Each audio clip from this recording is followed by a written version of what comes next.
All right, question of the day. What is your favorite genre of gaming that you just don't even care if people think, wow, we've had about a billion of those? Because mine is trains. I love train games.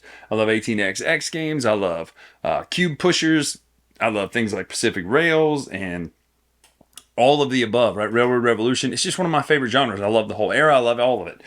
So today we're taking a look at a game called Orient Express. Now, it's not about a murder. There's no Poirot. There has been a murder. I love Kenneth Branagh, though. Not the original, I'm aware. Peter Ustinov, David, whatever. Prince John, I think, also was a Hercule Poirot, but in Death of the Nile.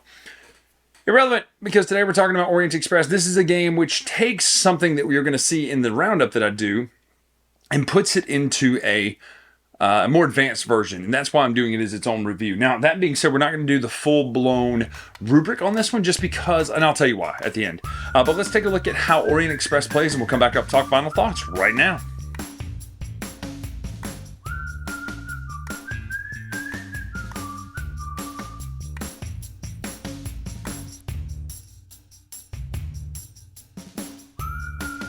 There has been a murder.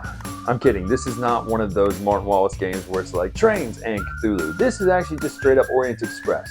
It is a classic Rio Grande game by Carla and Jeff Horger in which you are going to lay tracks out here. Now, you're trying to do that in order to gain points. Shocker, I know.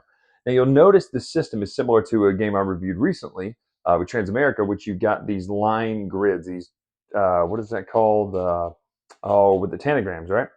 You're going to be laying these out onto these tracks. And the triangles make it really interesting how you can lay them. On your turn, you're going to lay 1 to 3 pieces of track, or you're going to pull 1 to 3 pieces of track in order to make these routes. So you have regional routes. So let's just take a look right here in the France region. This would be connect Bilbao to Bordeaux to Paris. So you'll connect tracks here, here, and then up to Paris. Once you've done that with a regional one, you'll score these at the end of the game. You'll put those over there. And then you will pull off the tracks that made this connection, only on national cards. Then you will take the national points card, and then once 6 of these are empty, or the entire second column is empty, the game ends. Those are points as well, so it's 4, 2, 1. You'll get these points at the end of the game as well. Instead of doing regional cards, you could do passenger cards, and they're up there, and the map's pretty large, so you can't quite see it. They don't do anything different. They're basically just routes that are worth a lot of points most of the time, but you don't take the track off at the end of the game, or at the end of the completion of that track. So your track is just kind of stuck out there. Now, that's actually not a bad thing if you can manage to combo a passenger card into a regional card, because your tracks stay, and then boom, boom, you can pull them off after you do that. What would not be good is trying to combine a national card and then do a passenger card of the same area, because you won't have the tracks anymore. So that's one strategy you can do. Now, one thing we have here are these cubes. And the way this works is you're going to have to pay to use other people's tracks. In a two-player game, this almost never happens. So essentially, if someone is here and you need to use their passageway here, let's just say to get through them, you'll have to pay them a cube, and vice versa. If you're going to do a ferry, you will have to pay to go across these blue passageways. You'll have to get one of these out of the game completely, one of these cubes. If you're going to do the channel here, one of the 3 London English Channel tunnels, you pick one of the 3 that you're going to use, where you're building from, and you'll place 2 tracks on it, and you'll pay some of these as well. Now, these 2 other ones, whichever weren't picked, are now out of the game, because there's only one channel, baby. Once all of this is done and the end game is triggered, you'll score points. There's 2 other scoring mechanisms. There's some bonus cards there for a couple different things. Roman Express have a passageway from Barcelona, Rome to Athens. Heartland Moguls, you'll have all this kind of stuff in the heartland of Europe. And then the German Dominance, you'll have a lot of 4 different cards, German cities. Last but not least, though, on these passenger cards are these really hard to tell the difference of symbols at the top. Quick, which ones are different? Yeah, exactly. Now, I know you can tell if you pause, but essentially you'll score these based on this rubric down here. 1 for 1, 2 for 4, and so on. And that's how you'll score more and more points. Person with the most points wins the game.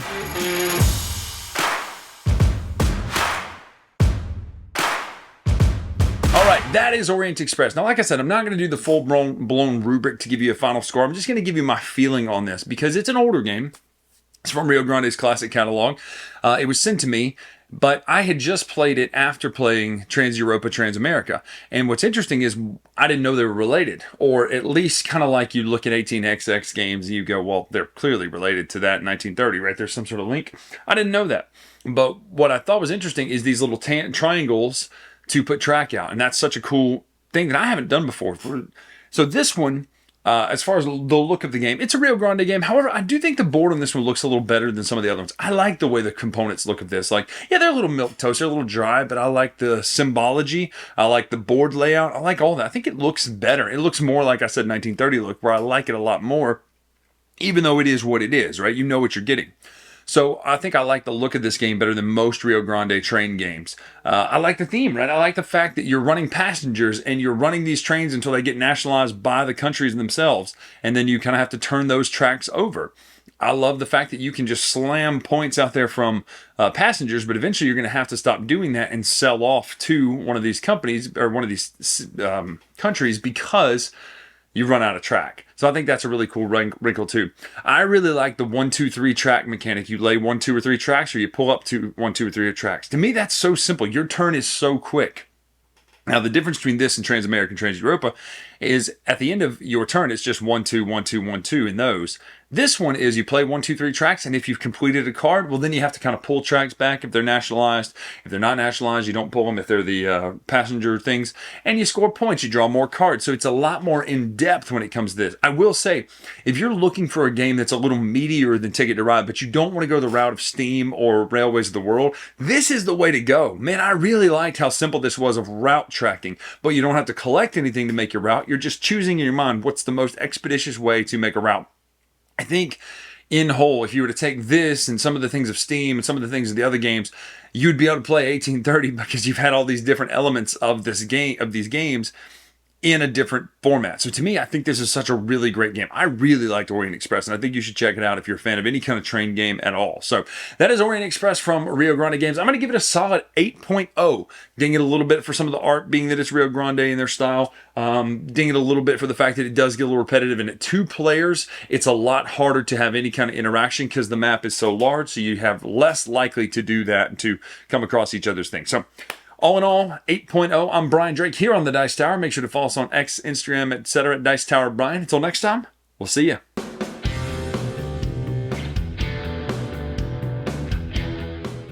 Hey everybody, thanks for watching another video from the Dice Tower. Hey, you want to learn more about us, communicate with us? We have a Facebook group, we have a Discord channel, lots of different ways to get involved with the Dice Tower. You can find that in our Linktree link below. So just click that, it will take you and you can communicate with us on Facebook, join our Facebook groups. There's lots of cool things that you can find and become part of the Dice Tower. Thanks so much for watching. I'm Tom Bassel.